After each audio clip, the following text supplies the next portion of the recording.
Assalamualaikum warahmatullahi wabarakatuh.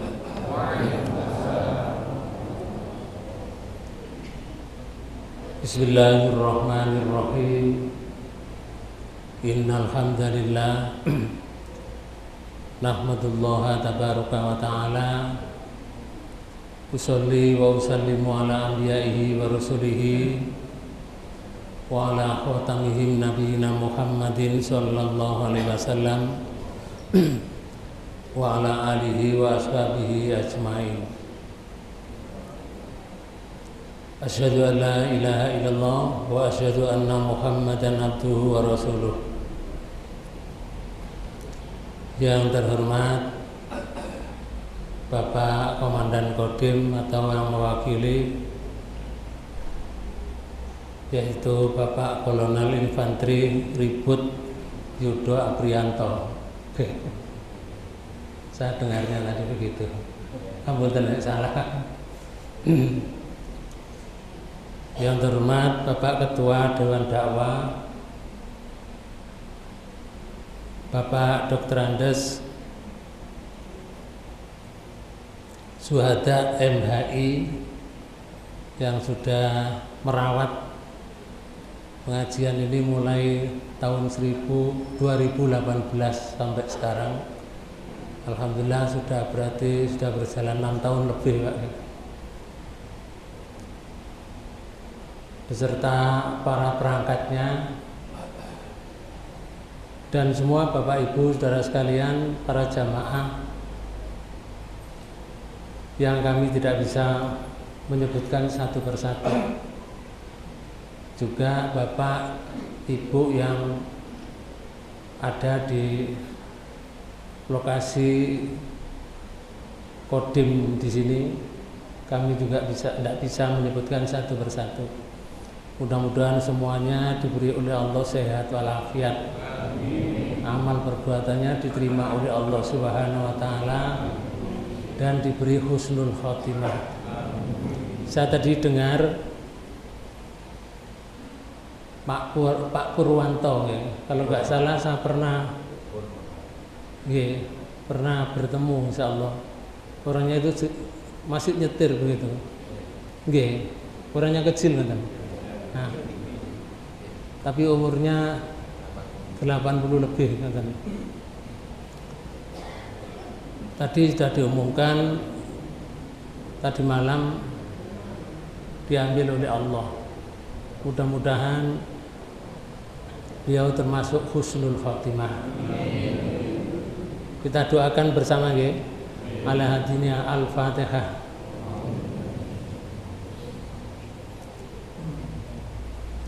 Bismillahirrahmanirrahim. Allahumma shalli wa sallim wa barik ala Muhammad wa ala Muhammad walhamdulillahi rabbil alamin.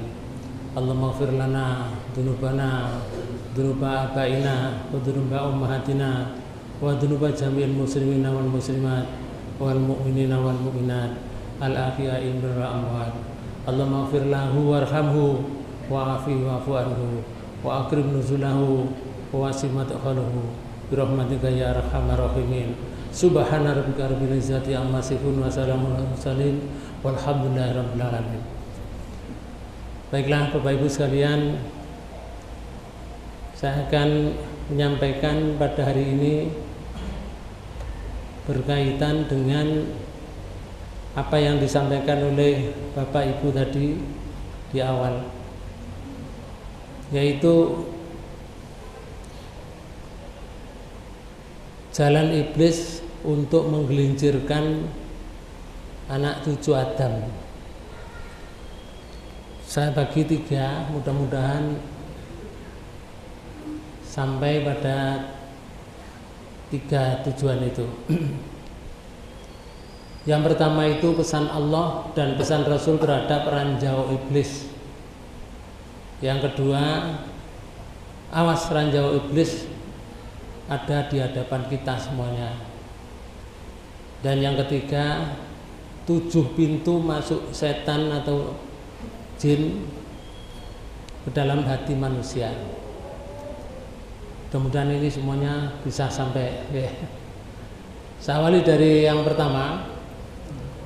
Di dalam sebuah hadis riwayat Tabrani, Rasulullah pernah bersabda, pesan Rasulullah untuk kita semuanya, salasu muhlikatin, ada 3 perkara yang akan membinasakan. Yang pertama adalah suhum muta'un, yaitu rasa pelit tapi ditaati. Pelit tapi taat sampai pelit aku. Ngertos? Pelit itu apa? Medit ya. Napa? Keren.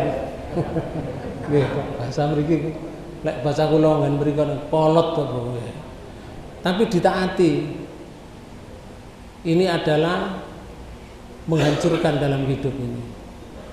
Kemudian yang nomor 2, wa hawa muttabaun, hawa nafsu yang diikuti.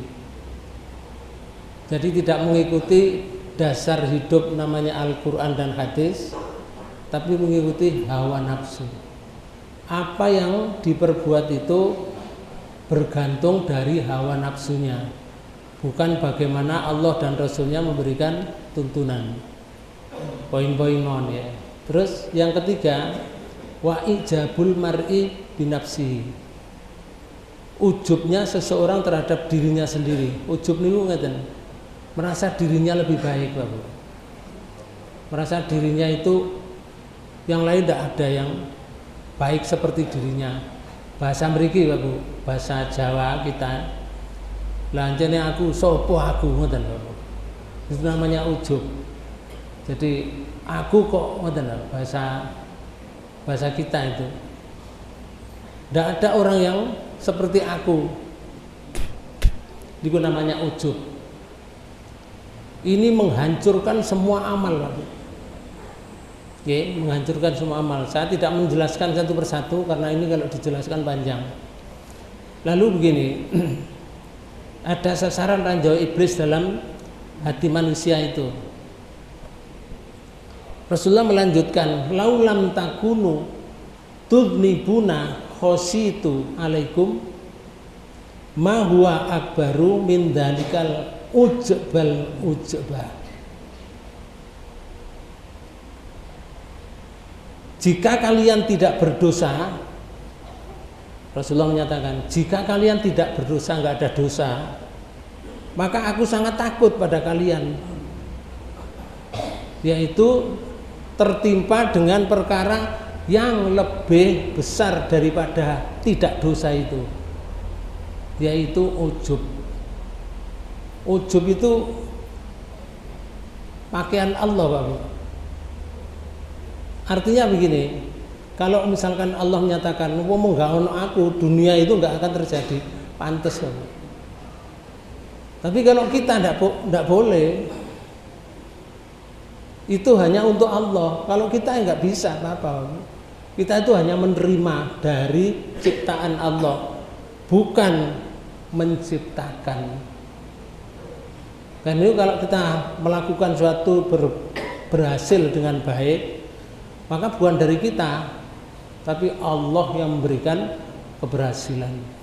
Ingat, ujub itu menghilangkan amal, Pak. Hilang amalnya itu. Jadi perbuatannya yang baik-baik itu hancur karena ujub. Ini termasuk ranjau iblis. Lalu Allah berpesan di dalam Quran surat 7 ayat 27, surat Al-A'raf. Ya Bani Adam, wahai anak cucu Adam, la yaftinannakum syaitanu kama akhraja abawaikum minal jannati yang zi'u anhuma libasahuma liyuriyahuma sau'atihima innahu yarakum wa waqabiluhu min haitsu la tarawnahum inna ja'alna sayatina awliya'a lilladzina la yu'minun. Hai anak cucu Adam, kita semua, janganlah sekali-kali kamu dapat ditipu oleh setan. Sebagaimana setan itu telah mengeluarkan kedua bapak ibumu Adam dulu dengan Ibu Hawa dari surga. Setan kan keluar dulu, Bapak. Dikeluarkan oleh Allah dulu dari surga. Tapi Nabi Adam belum, Ibu Hawa belum. Nah itu jarak berapa tahun yang tidak disebutkan oleh Allah. Akhirnya tergodalah Adam dengan Hawa itu karena lupa pesan Allah, jangan dekat-dekat dengan sajarah ini, pohon ini. Nah, karena lupa masuk setan. Setelah masuk, iblis itu menggoda hatinya. Kedua itu akhirnya memakan sajarah, dikeluarkan dari surga. Berapa tahun? Sudah lama. Dulu lebih dahulu itu iblis baru dikeluarkan. Fakhruj minha. Wah iblis, keluar kamu dari surga. Innaka, sesungguhnya kamu itu termasuk rojim, terkutuk. Itu dulu sebelum Adam dikeluarkan. Nah sekarang bapak ibu kita itu dulu dikeluarkan oleh iblis dari surga. Akhirnya ia menanggalkan dari keduanya pakaian untuk memperlihatkan kedua auratnya. Begitu dikeluarkan dari surga, Bapak Ibu sekalian, pakaiannya lepas, plur, hilang. Pakaian surga itu kalau orangnya maksiat di surga hilang, Pak Bu, habis pakaiannya tidak ada. Kalau sudah pakaiannya tidak ada, berarti mengambil pakaian dari sesuatu yang bisa dipakai untuk pakaian. Dalam ayat lain itu disebutkan dedaunan ditempel-tempelkan gini, kemudian dipakai untuk nutup auratnya.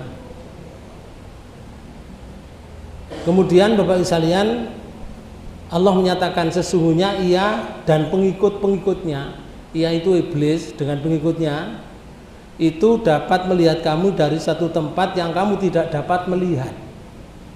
Iblis itu dapat melihat kita di mana saja, tapi kita tidak dapat melihat iblis.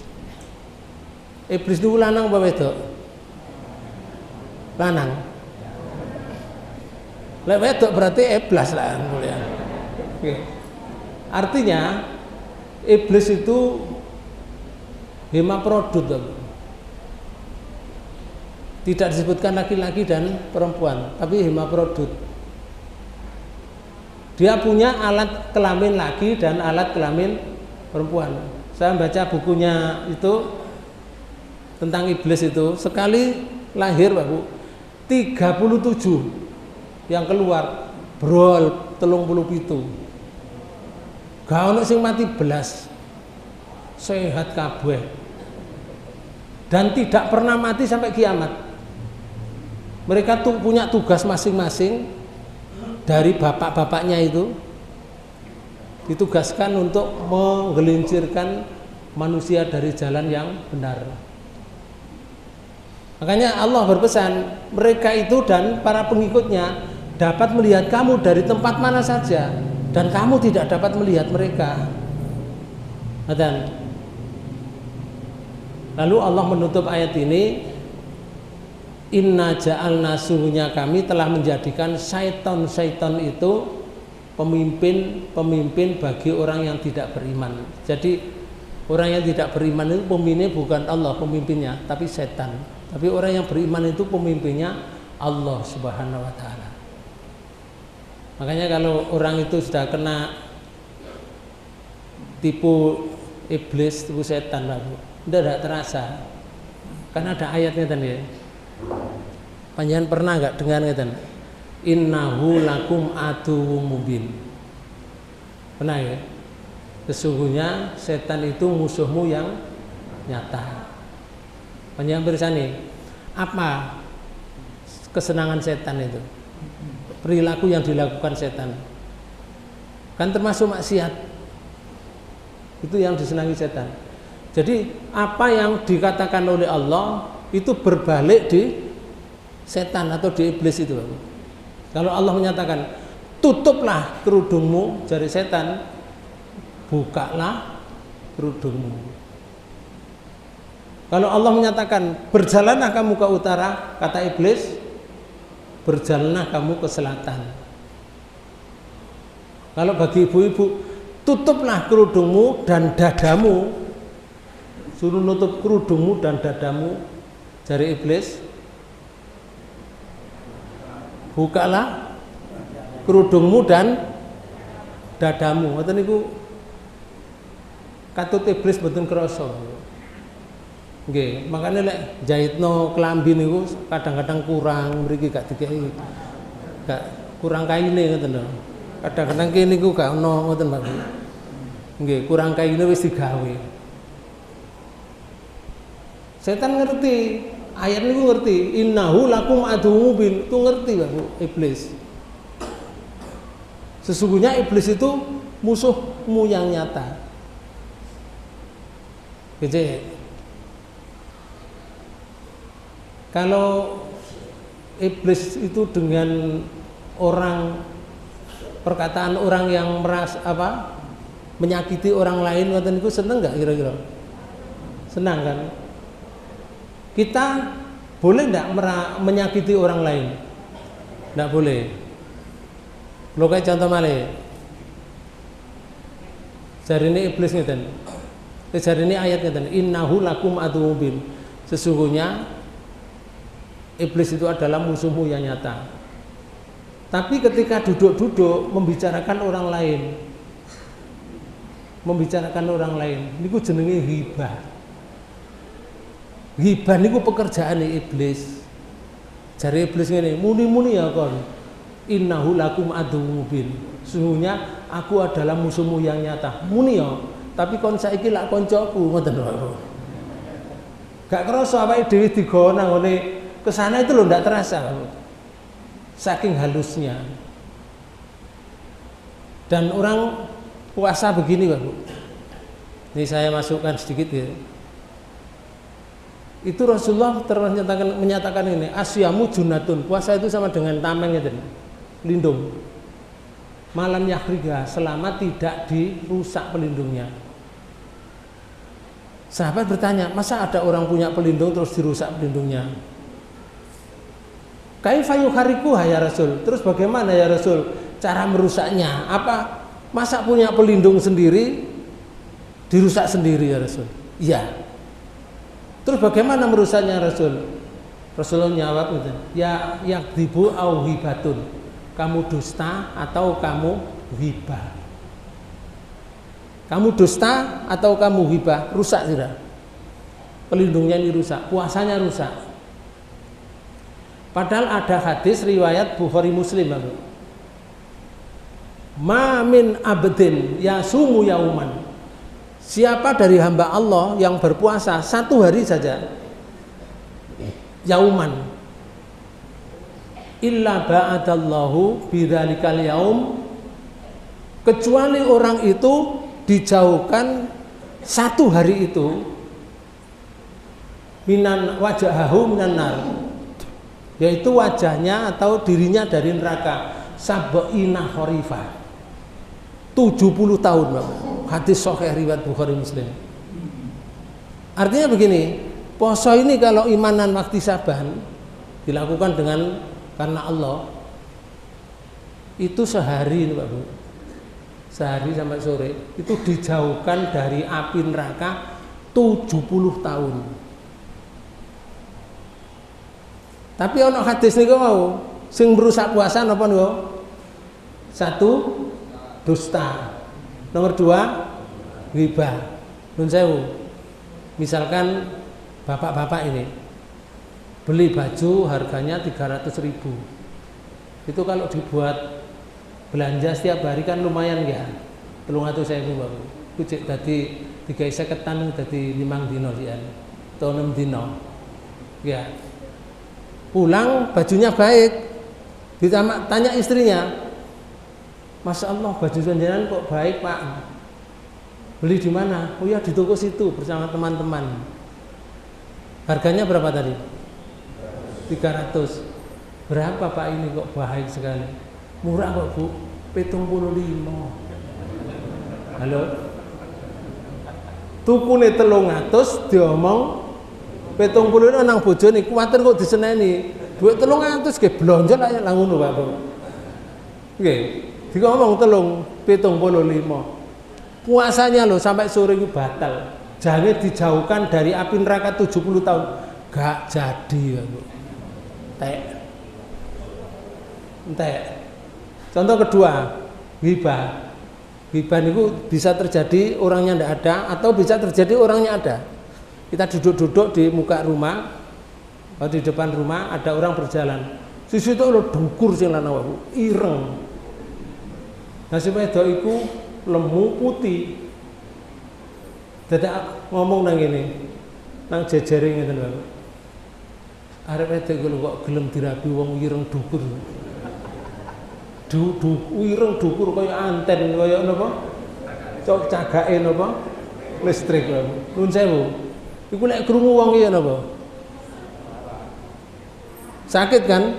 Rasulullah menyatakan gini, atadruna mal ghibah? Tahu kamu namanya ghibah? Rasulullah. Sahabat mengatakan, Allah wa rasuluhu a'lamu. Yang tahu hanya Allah dan Rasulnya. Kami tidak tahu ya Rasul. Ghibah itu ialah dzikruka akhaka bima yakrahu. Engkau menyebut pada saudaramu sebutan itu tidak senangi. Wong iki lho dukur ya ireng wae. Bojone putih lemu. Kok diomong kok gelem ya arek iku dirabi wong ireng kaya anten ngono. Lho saya golek krungu wonge gak enak. Ngene ku jenenge ghibah. Muni ngono ku jam 5 sore wae. Tak kate buka sih. Nggih. Pahala mulai pagi sampai sore habis Pak Bu. Dijauhkan dari api neraka 70 tahun sehari itu loh Pak. Bayangkan itu kalau 30 hari tidak akan pernah masuk neraka berapa tahun Pak? Oh sedina 70 ya. Kalau 30 hari pinten kon 250 2100 tahun Bapak. Tidak akan pernah masuk neraka. Ya hitung-hitungan pahala Bapak. Sekali-sekali ngitung ngoten. Guru oleh Lailatul Qadarnya, guru ngajine, guru salate. Makanya orang yang beriman itu dijauhkan dari api neraka selama menjauhi dari ranjau iblis. Di dalam Quran surat 7 ayat 16 Iblis mengatakan gini, qala fa bima aghwaytani la aqudanna lahum siratal mustaqim. Iblis jawab ini, karena engkau telah menghukum saya tersesat ya Allah, saya benar-benar akan menghalang-halangi mereka dari jalan engkau yang benar. Jadi ngeten, hidup kita ini di jalan yang benar akan dihalang-halangi dengan cara yang lain, yang kita tidak terasa. Nah, Bapak Ibu sekalian, saya tunjukkan ilustrasi sebuah dialog antara seorang guru dengan murid. Di kitabnya Imam Ghazali itu disebutkan ini, untuk mengajarkan pada kita. Sang murid itu bertanya, saya itu kan guru Bapak. Saihu itu kan guru. Bukankah zikir itu bisa membuat seseorang lebih dekat dengan Allah dan setan akan terusir menjauh diri. Jadi ini syekhnya, bener anakku, kalau kamu zikirnya banyak setan itu menjauh. Jadi gurunya ngatakan. Namun muridnya muni ngatakan, wahai syekh, kenapa orang banyak berzikir kok masih ada yang tergoda dengan setan? Jadi ini muridnya banyak berzikir tapi kok masih tergoda setan. Zikirnya banyak tapi ngerasani wong kok akeh ngoten. Zikirnya banyak kok nyolongan sandal ngoten.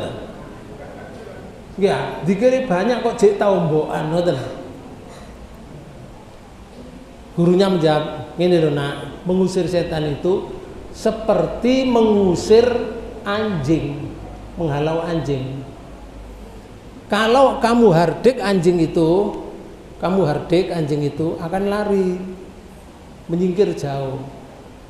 Tetapi jika di sekitar dirimu itu masih terdapat sesuatu yang disukai oleh anjing, yaitu tulang belulang, yang merupakan kesenangan anjing, maka anjingnya itu datang lagi. Paham Pak Bu? Anjing ku di halau begini lari jauh. Tapi di sekitar kita masih ada kesukaan anjing, ada tulang belulang, anjingnya teko mana? Begitu Pak Bu. Terus gurunya melanjutkan begini. Begitu pula halnya dengan dzikir nak. Setan itu sangat menyukai kotoran hati. Sebagaimana anjing suka tulang belulang. Orang yang rajin berzikir tetapi menyimpan berbagai kotoran hati dalam dirinya, maka setan akan terus datang mendekat, bahkan menjadi sahabatnya.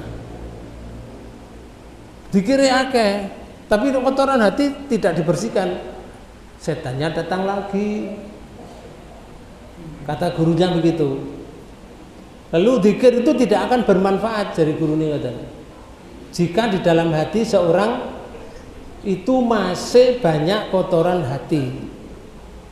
Nah, kesukaan setan itu adalah kotoran hati, juga disebut penyakit hati. Sedangkan penyakit hati dalam Islam itu bukan penyakit hati yang penyakit kesehatan jasmani rohani seperti liver, sirosis atau hepatitis, sudah. Tapi yang dimaksud adalah penyakit kolbun, yaitu dalam aspek rohani. Nah, katanya gurunya katanya. Lalu penyakit hati itu atau kolbun itu mempengaruhi perilaku yang perilaku perbuatan seseorang. Apabila hatinya sehat, maka akan baik dan perilakunya juga akan baik. Namun jika hatinya rusak, akan mempengaruhi perilaku orang tersebut, bisa menjadi buruk. Kemudian gurunya melanjutkan, ingat dalam hadis Rasulullah menyatakan, ala inna fil jasadi mudghah. Ingatlah dalam jasad manusia itu ada segumpal darah. Idza shalaha shalaha jasadu kulluhu wa idza fasada fasada jasadu kulluhu.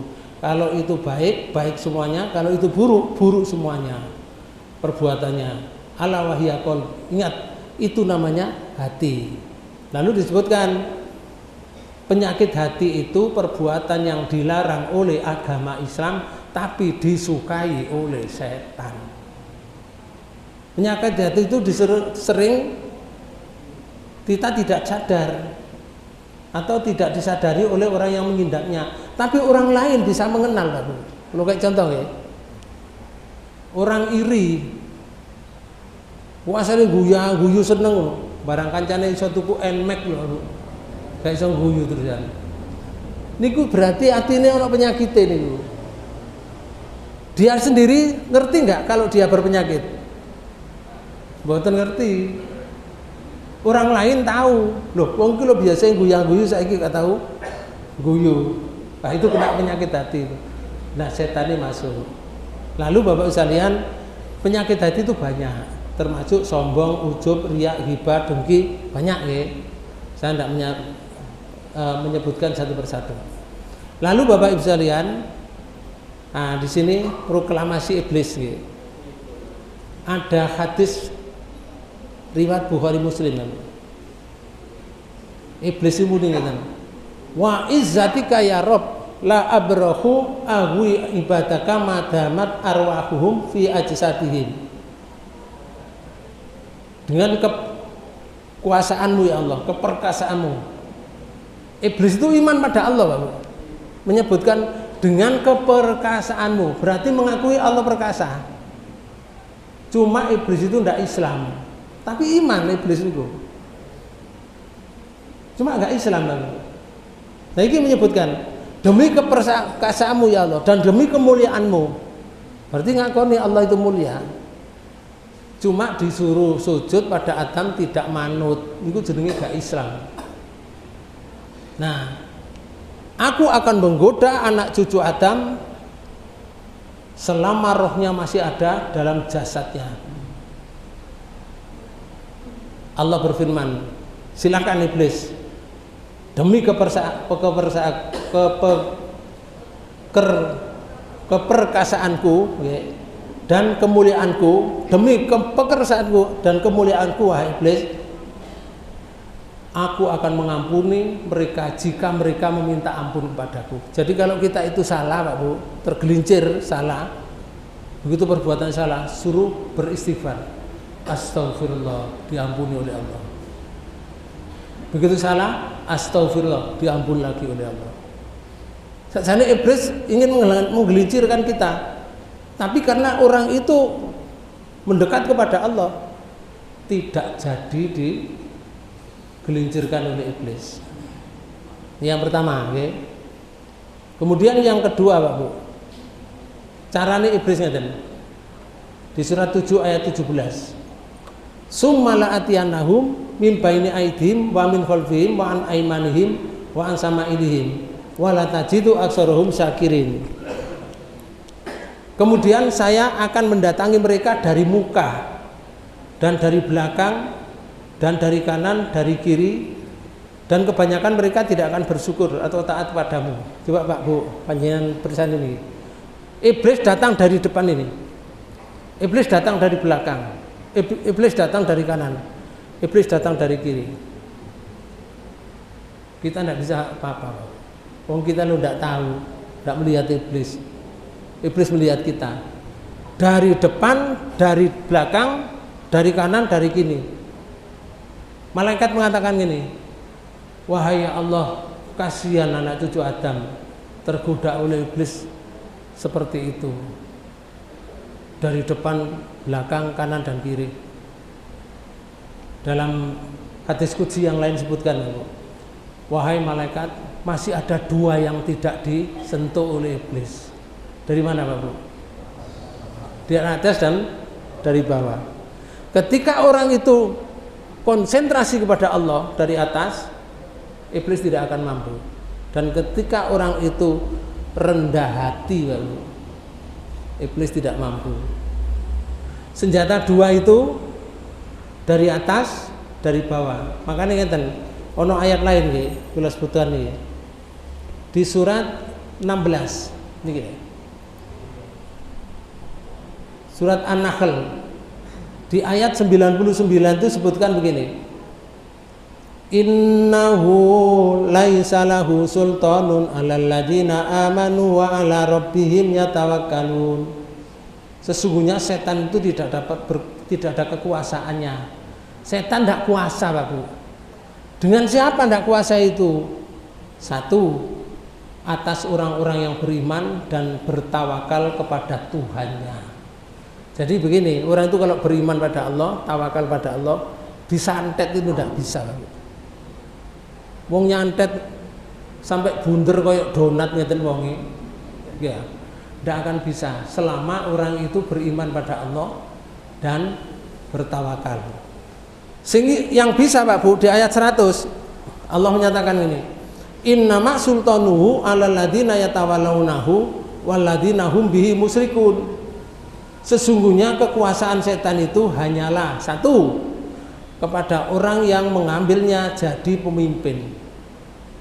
Jadi kalau dia mau mengambil pemimpinnya, setan itu jadikan pemimpin, kena, diganggu siapapun kena.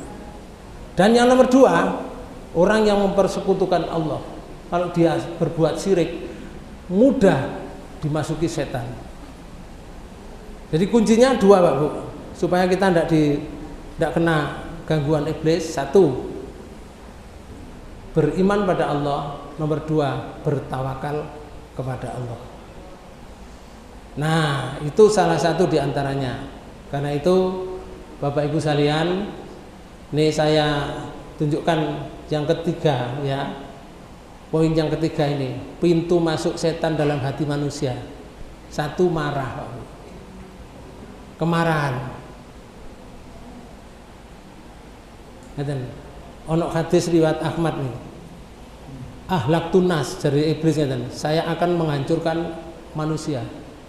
Bidunubi wa ahlakuni bila la ilaha illallah wal istighfar. Tapi aku akan hancur sendiri kalau orang yang saya hancurkan itu mengucapkan la ilaha illallah dan astagfirullah.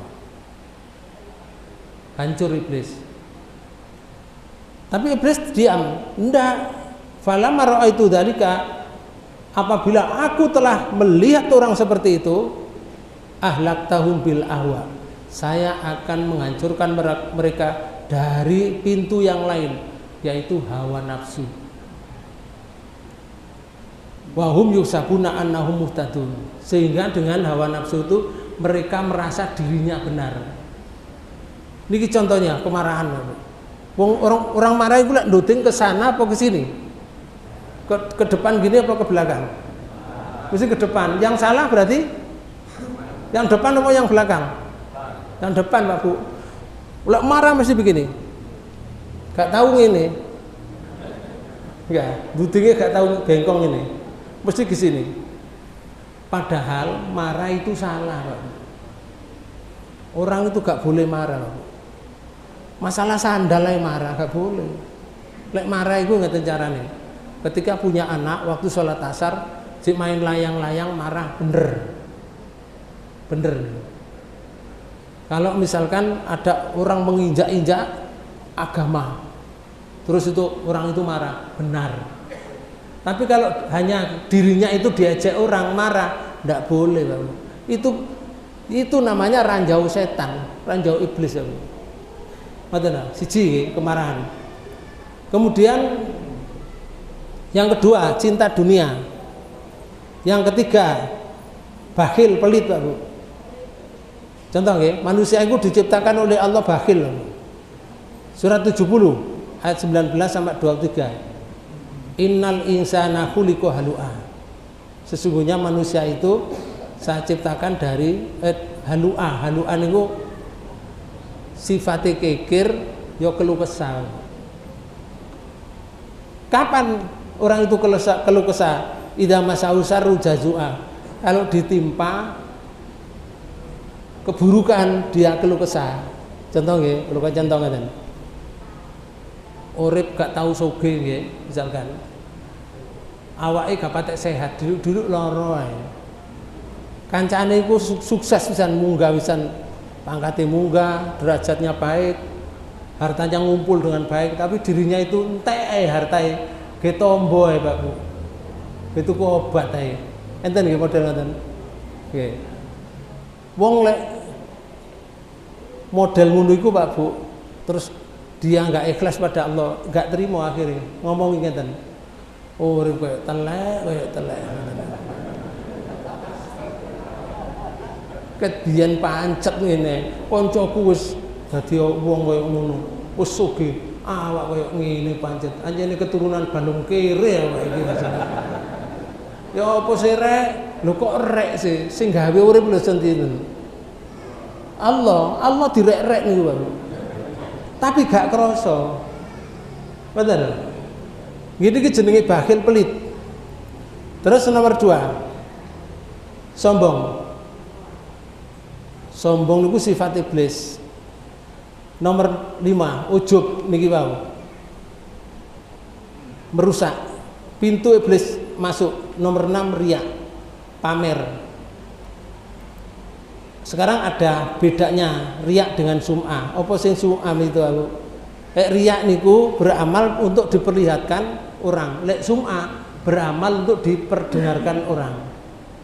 Ngertos? Niku padha ilange, Pak. Aku pengenane niku nyumbang masjid iku lho. Al-Huda iku misalkan. Nyumbang masjid Al-Huda. Kancane gak ero, Pak. Piro? 1.500.000. Kancane lho gak krungu, boleh dikrungokno. Ngoten niku jenenge sum'ah. Lek riya niku diduduhno kancane. Diduduhno kancane ngeten. Tolong ya, ini saya nyumbang 5 juta. Tolong Pak, nanti diumumkan ya dari saya. Paham? Niku riya. Habis itu Pak Bu. Ganjarannya habis itu. Setan masuknya ke situ, tidak terasa. Kemudian yang kedua, apa perbedaan antara riya dengan ujub? Kalau riya perbuatan syirik kepada Allah karena makhluk, kalau ujub perbuatan syirik karena nafsu. Bedanya di situ. Dan semuanya merusak. Jadi yang nomor 7, jalan setan nomor 7 itu ujub, Pak Bu. Merasa diri, ngagumkan dirinya sendiri. Oke. Bon, sekarang saya tambah satu poin ini Pak Bu. Tempat jin atau tempat setan yaitu tempat peristirahatan unta. Ini hadisnya Pak Bu. Kita tidak boleh diam di tempat peristirahatan unta ini. Tempat jin lagi yang kedua dalam hadis ini di WC Pak Bu. Gak oleh tunggu-tunggu suwe nak WC Pak Bu. Oke, karena di situ banyak jin dan setan. Mana yang mlebu WC kau ndonga ya napa? Allahumma inni a'udzubika minal khubusi wal khaba'is. Ya Allah, aku minta perlindungan padamu dari jin lanang ambek jin wedok. Nang di WC lho Pak Bu. Ya, makane nang WC aja suwe-suwe. Delok HP nang WC Pak Bu. Bisa setruk barang kan. Oke. Terus yang ketiga, di lembah. Rasulullah pernah hilang waktu itu dengan sahabat karena diundang jin ke lembah. Jadi lembah ini seperti ini, tempatnya jin. Seperti ini, tempatnya jin. Yang keempat, di pekuburan Pak Bu. Kita kalau di pekuburan ini Pak Bu, ada hadis banyak ini saya nggak membacakan karena nggak cukup ini waktunya. Artinya begini, kalau di kuburan itu Pak Bu, jangan duduk di kuburan. Kuburan ini orang ini loh. Walaupun sing mati ini wong kafir Pak Bu, nggak boleh diduduki. Rasulullah menyatakan la ayat. Ketika orang sungguh jika kamu duduk di atas bara api, duduk di kompor jas nih Pak Bu. Jos ngaten diduduki ngeten. Ana kompor diduduki ana apa? Apa? Gosong mateng nggih. Jarine Rasulullah ngeten. Kamu duduk di atas kompor jas itu, di atas api.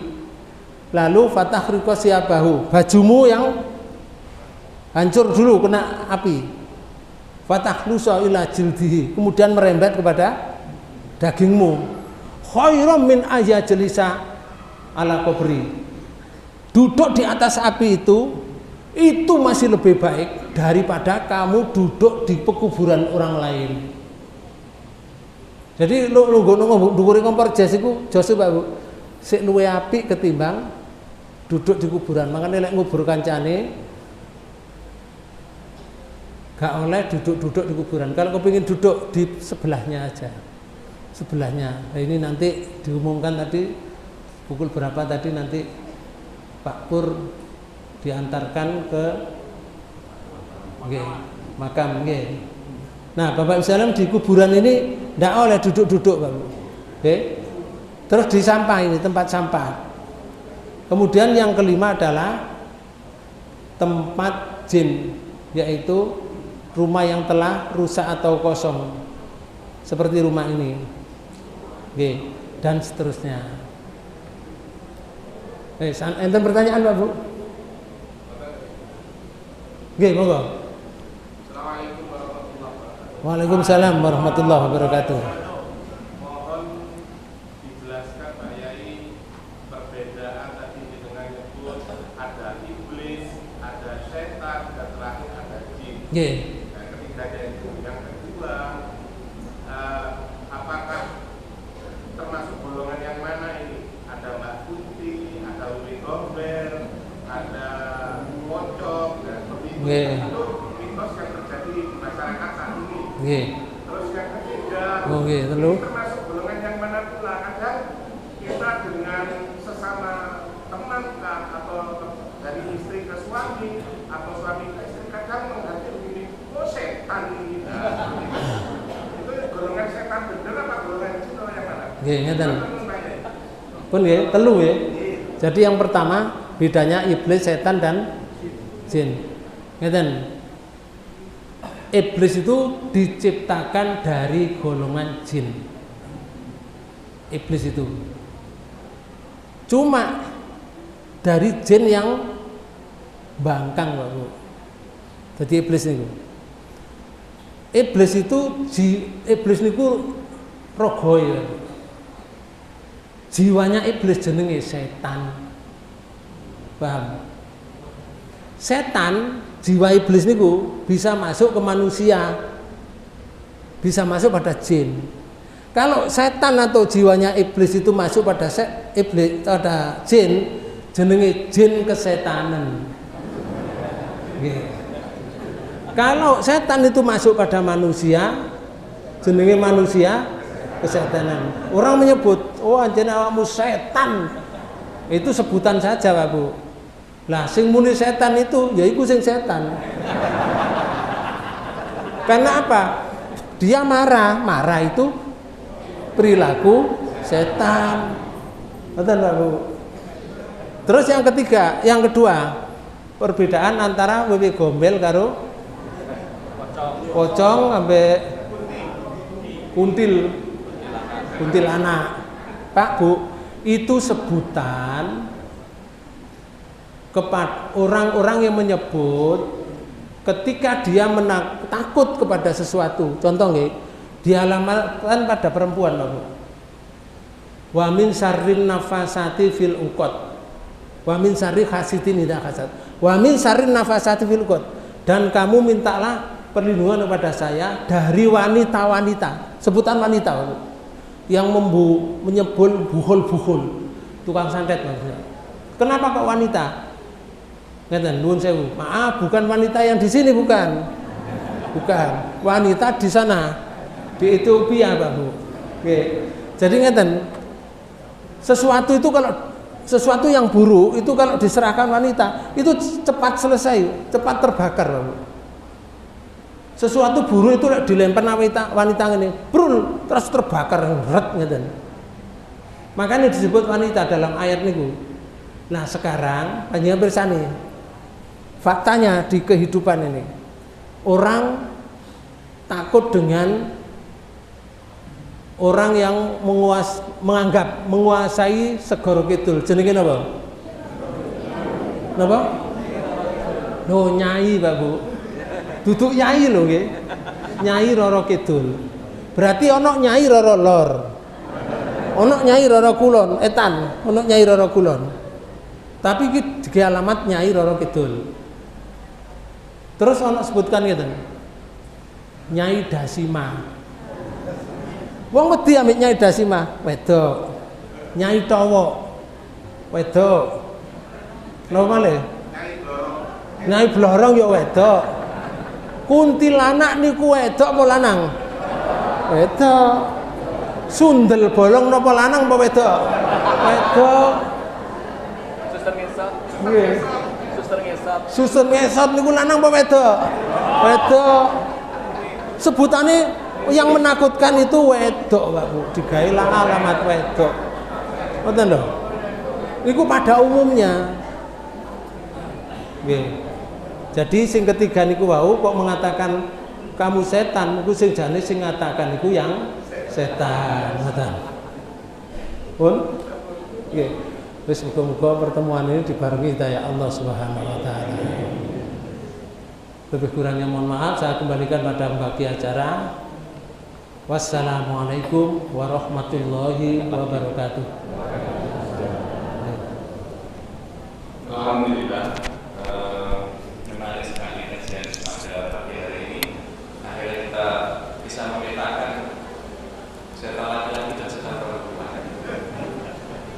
Bapak Ibu, mungkin ada yang masih bertanya, bisa jawab dulu. Atau sudah paham semuanya, atau sudah paham semua? Sudah ngantuk. Baik, alhamdulillah kalau sudah tidak ada maka alhamdulillah untuk kegiatan gerakan Indonesia Sholat Berjamaah pada hari ini sudah kita selesai. Mohon doanya Ustaz ditutup. Ustaz, kami hanya sampaikan nanti setelah itu silakan sholat berjamaah. Terus seperti biasa nanti yang lebih dahulu mengambil sayurnya first ya. Bagaimana kalau kita tetap berjualan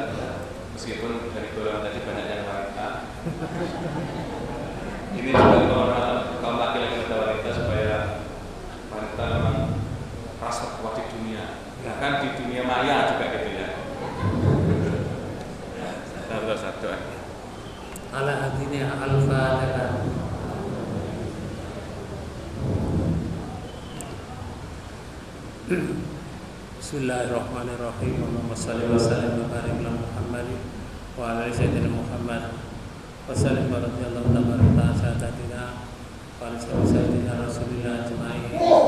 Alhamdulillahirabbil alamin. Hamdan syakirin, hamdan yuafi ni'amahu wa yukafi mazidah. Ya Rabbana lakal hamd kama yanbaghi li jalali wajhikal karim wa anzur sultanik. Rabbana ighfirli wa li walidayya warhamhuma kama rabbayana shaghira.